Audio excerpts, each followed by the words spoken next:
दोस्तों नमस्कार, सत्ता विमर्श में आपका स्वागत है।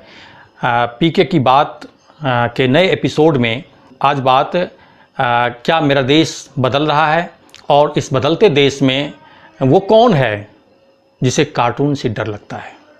जी हाँ, हम बात कर रहे हैं कार्टूनिस्ट मंजुल की, जिसे अभी हाल में ही नेटवर्क 18 से नौकरी से निलंबित कर दिया गया है। इससे पहले जो घटनाक्रम घटित हुआ है उसका एक घटनाक्रम बताना चाहूँगा मैं कि 4 जून को ट्विटर इंडिया ने मंजुल को ईमेल नोटिस भेजा और उस नोटिस में जो कहा गया है, ट्विटर का कहना है कि भारतीय प्रशासन का मानना है कि उनके ट्विटर अकाउंट का कंटेंट भारतीय कानून का उल्लंघन करता है। भारतीय कानून प्रवर्तन लॉ इन्फोर्समेंट एजेंसीज ने ट्विटर से मंजुल के अकाउंट के खिलाफ कार्रवाई करने को कहा है। अब ट्विटर के इस ईमेल को कार्टूनिस्ट मंजुल ने ट्वीट करके सार्वजनिक कर दिया कि ट्विटर से हमें ये नोटिस मिला है, ट्विटर इंडिया से हमें नोटिस मिला है। और उसमें उन्होंने इस कैप्शन के साथ उसको ट्वीट किया है, जय हो मोदी जी सरकार की।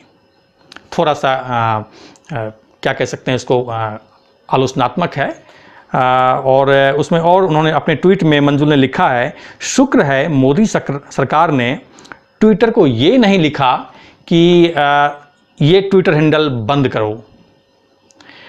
ये कार्टूनिस्ट अधर्मी है, नास्तिक है और एक और अंत में है, मोदी जी को भगवान नहीं मानता है। मतलब सीधा सीधा मंजुल ने ये ट्वीट करके जाहिर कर दिया है कि जो नोटिस आया है ट्विटर से उसमें मोदी सरकार का दखल है। अब सवाल ये उठता है कि अब इसके बाद 8 जून को नेटवर्क 18 ने मंजुल को निलंबित कर दिया। ये 4 जून को नोटिस आया और जब उन्होंने ये नोटिस को सार्वजनिक कर दिया मंजुल ने, तो 8 जून को नेटवर्क 18 ने इनको निलंबित कर दिया नौकरी से। पिछले 6 साल से लगभग वो नेटवर्क 18 से जुड़े हुए थे और काफ़ी कुछ उन्होंने सरकार के खिलाफ हमेशा कार्टून बनाते रहते थे। लेकिन ये हाल में कुछ ऐसे कार्टून उनके आए जिससे मोदी सरकार को बड़ी परेशानी होने लगी। खासकर उन्होंने जो हेल्थ को लेके, जो कोरोना का कोविड का जो दौर चल रहा है, तो कोविड के दौर में उन्होंने जो कार्टून बनाए, जो लेटेस्ट कार्टून जो काफ़ी वायरल भी हुआ, उसमें उन्होंने ये दिखाया था कि कोरोना का सेकेंड वेव, उसमें चेयर के नीचे छिपे हुए हैं मोदी, और दूसरे में भी थोड़ा सा कोरोना का वेव बढ़ गया है, सेकेंड वेव, तब भी वो छिपे हुए हैं, थोड़ा डाउन हुआ तब भी छिपे हुए हैं, और जब एकदम नीचे आ गया है उसका आंकड़ा, संक्रमण होने का आंकड़ा, मौत का आंकड़ा, तो फिर वो टीवी में भय प्रकट कृपाला की तरह से प्रकट हो गए।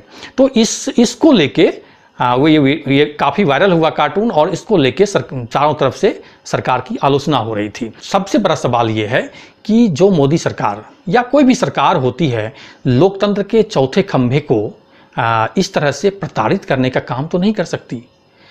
कोई भी लोक कल्याणकारी सरकार होती है, वो नौकरी देने का काम करती है, किसी की नौकरी छीनने का काम नहीं करती है। और इसमें साफ साफ इस पूरे एपिसोड में आप देखेंगे तो साफ साफ लग रहा है कि मोदी सरकार का पूरा दखल है। ट्विटर इंडिया को उन्होंने नोटिस भेजा, उनको कहा गया कि भाई ये इस कंटेंट को डिलीट करवाओ, ये नहीं चलेगा। तो अब सवाल यही उठता है, यहाँ बहुत ज़रूरी है जिक्र करना पंडित नेहरू की, जो प्रथम प्रधानमंत्री थे देश के। उस समय केशव शंकर पिल्लई बड़े कार्टूनिस्ट हुआ करते थे, तो उनका नेहरू से काफ़ी दोस्ताना संबंध था। और एक बार जब उन्होंने अपने कॉलम का उद्घाटन करने के लिए नेहरू को आमंत्रित किया, तो नेहरू ने शर्त रखी। वो शर्त क्या थी? शर्त ये थी कि तुम जो है कार्टून बनाओगे तो हमारे खिलाफ भी बनाओगे, ये नहीं कि भाई हमारे से तुम्हारी दोस्ती है तो ये हमारे खिलाफ कार्टून नहीं बनाओगे। तो उन्होंने इस दोस्ताना धर्म को निभाया। और एक बार तो कहानी ये हुई कि उन्होंने नेहरू को गधे का स्वरूप शक्ल दे दिया कि भाई नेहरू गधे हैं। तो फिर नेहरू का देखिए बड़प्पन कि वो उन्होंने उनको फ़ोन किया और उनको कहा, उनसे फ़ोन पे बात की और कहा कि शंकर, तुम आज शाम की चाय एक गधे के साथ पीना चाहोगे? तो ये एक रिश्ता होता है कार्टूनिस्ट का और सत्ता का। तो यहाँ जो मोदी बार बार नेहरू की आलोचना करते हैं, नेहरू की नीतियों की आलोचना करते आए हैं, उस नेहरू के कार्टूनिस्ट से क्या संबंध थे और प्रधानमंत्री नरेंद्र मोदी के कार्टूनिस्ट से क्या संबंध हैं, इस चीज़ को जाहिर करता है। तो ये एक बड़ी समस्या है आज के दौर में।